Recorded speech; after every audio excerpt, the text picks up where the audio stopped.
Ben ritrovati cari telespettatori. Allora, come sempre supportati dallo SPI-CGIL e ben ritrovato Massimo Cestaro, segretario SPI-CGIL del Veneto. Grazie.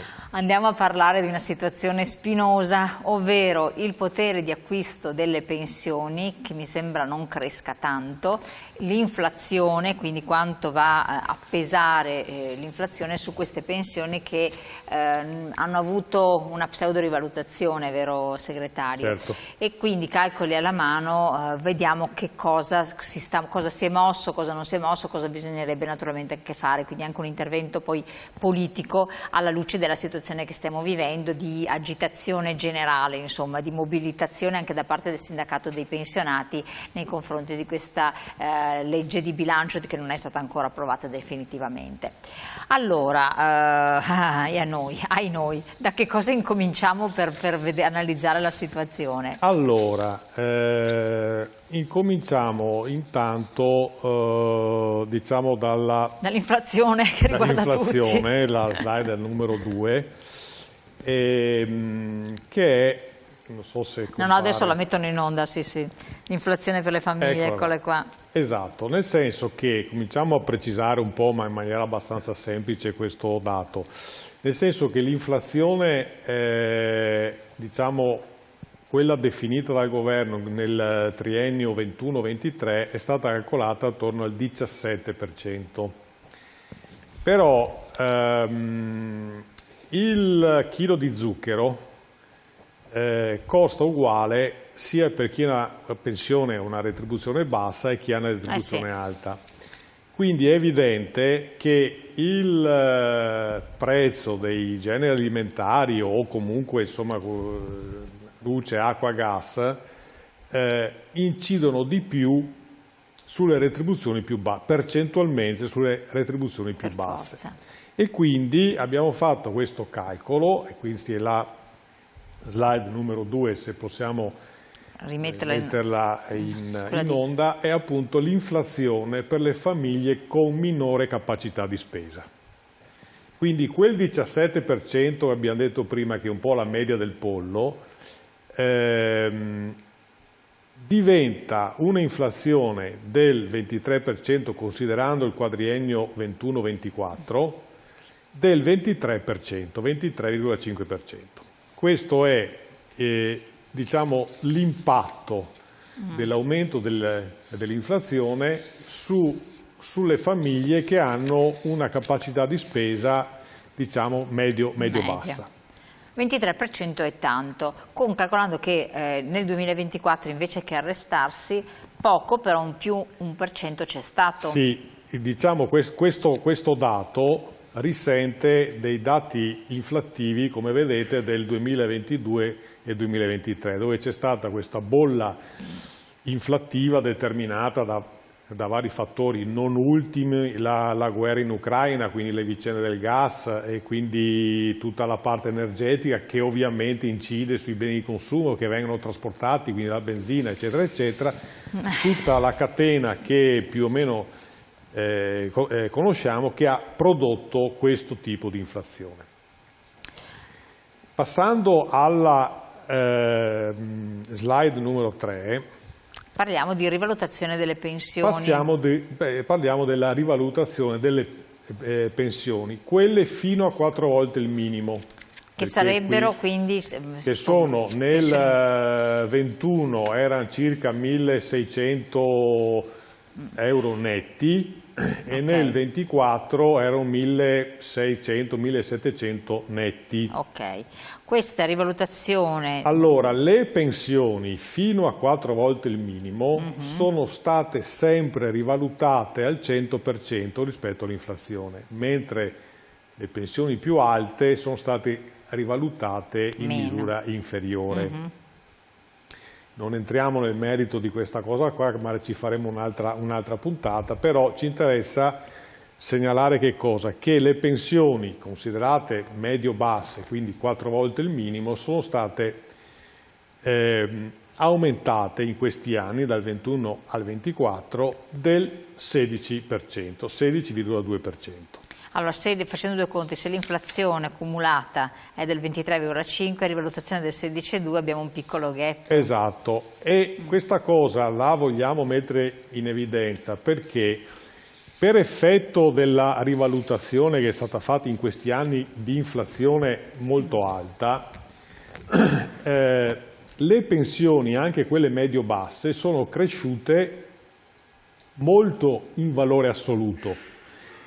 Tant'è che ne so, se un giovane o anche un meno giovane dovesse vedere questi trattamenti economici sulla sua retribuzione, esatto, sarebbe molto felice. Stiamo parlando di pensioni che ragazzi e ragazze che lavorano magari anche a tempo pieno, questi valori, ma non dico che se li sognano, ma quasi. No, ma i lavoratori infatti non hanno avuto. Perché c'è il fattore, diciamo, nuovo di questi ultimi anni, che è il lavoro povero.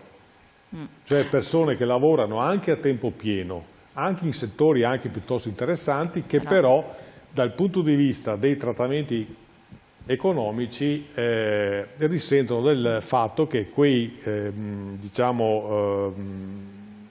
quelle retribuzioni sono insufficienti.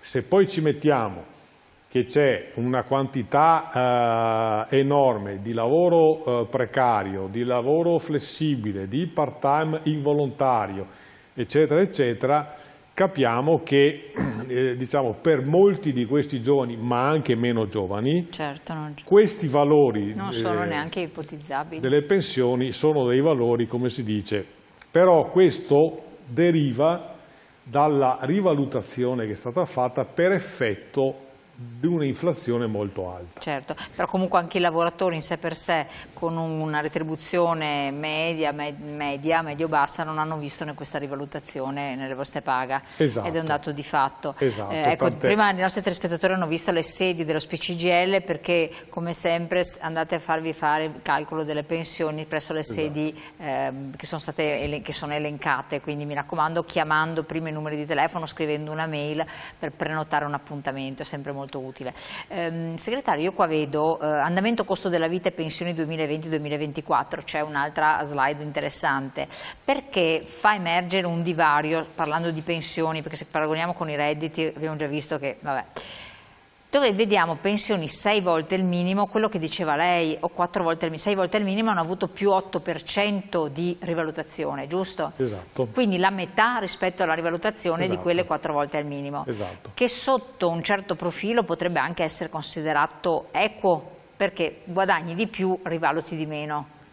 Diciamo che cosa ne pensate di questo? Possiamo fare, se posso, un passetto indietro. Intanto la linea, quella blu, quella più alta, è appunto il costo della vita, l'inflazione come ha inciso sulle famiglie a medio-basso reddito, cioè abbiamo visto prima del 23%, mentre le pensioni fino a 4 volte il minimo in questi anni sono aumentate del 16%.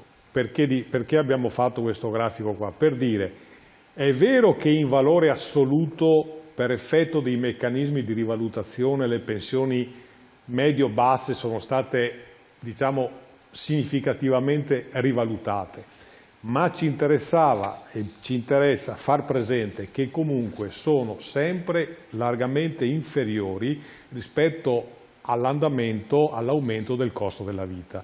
Non solo, ma se si osserva, la lineetta arancione comincia a crescere un anno dopo la crescita dell'inflazione, perché l'effetto del meccanismo è che l'adeguamento delle pensioni avviene diciamo, a fine anno, quindi l'effetto lo si vede nell'anno successivo rispetto all'incremento dell'inflazione. L'altra cosa appunto è quello che segnalava lei, cioè le pensioni. Abbiamo preso a mo' di esempio le pensioni fino a 6 volte il minimo, che sono, diciamo, grosso modo lordo 3.600-3.700 euro, che al netto possiamo calcolarle attorno ai 2.700 euro più o meno. Queste sono lontanissime dall'aumento che c'è stato per effetto dell'inflazione. E qua una puntualizzazione. Diciamo, normalmente le pensioni fino a 4 volte il minimo sono sempre state rivalutate al 100%. E abbiamo visto questo andamento. Mentre le pensioni più alte hanno avuto una riduzione in percentuale dell'adeguamento. Allora, da un certo punto di vista dovremmo dire che anche le pensioni medie e medio-alte dovrebbero essere tutelate rispetto all'aumento del costo della vita. E quindi anche queste dovrebbero, in teoria, avere una rivalutazione al 100%. Già col primo governo Prodi si fece un ragionamento per cui anche sindacalmente abbiamo detto bene, si rivalutino al 100% le pensioni più basse e un po' meno le pensioni più alte. Ma è anche equo, perché stiamo parlando di pensioni che neanche tanti stipendi, tanti lavoratori sognerebbero come stipendio. Certo. Però il tema che abbiamo posto è che siccome questo rappresenta una minor spesa da parte dello Stato, sarebbe utile che questa minor spesa fosse investita a favore dei trattamenti previdenziali e assistenziali per i lavoratori più giovani, e cioè quelli che hanno appunto lavori saltuari, precari, intermittenti, e che con la riforma del sistema pensionistico, cioè le pensioni verranno calcolate in base ai contributi effettivamente versati, per cui se uno lavora 6 mesi all'anno perché ha un lavoro precario avrà dei contributi pari a 6 mesi all'anno e quindi avrà in teoria una pensione che è la metà di quello che potrebbe essere la pensione di uno che ha lavorato un tempo pieno. E siccome questi qua sono milioni di lavoratori, di ragazzi ma anche meno giovani che hanno rapporti di lavoro di questo genere, noi cerchiamo di dare una mano in questo tempo diciamo due cose.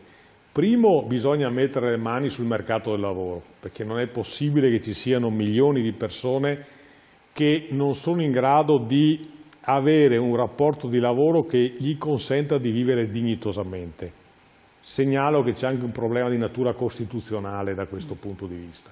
E dall'altro che i risparmi effettuati dallo Stato, riducendo gli aumenti sulle pensioni più alte, vengano messi a disposizione dei lavoratori più giovani, pensando a quello che succederà da qualche anno a questa parte.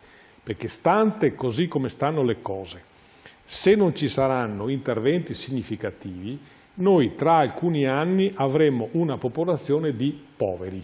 Sì, assolutamente sì. Una popolazione di poveri. E questo, diciamo, con quello che comporta dal punto di vista della tenuta sociale. Avete analizzato anche il divario pensionistico, che è un altro tema, un'altra spina sul fianco. E qua l'altro tema è la differenza sempre più evidente tra uomini e donne. Naturalmente anche questo ha una spiegazione, ma il fatto che perché le retribuzioni degli uomini sono superiori a quelle delle donne e tuttora esiste questo problema. Non solo e la continuità lavorativa poi. Esatto, non solo diciamo sono maggiori le retribuzioni, ma anche i rapporti di lavoro degli uomini sono più stabili.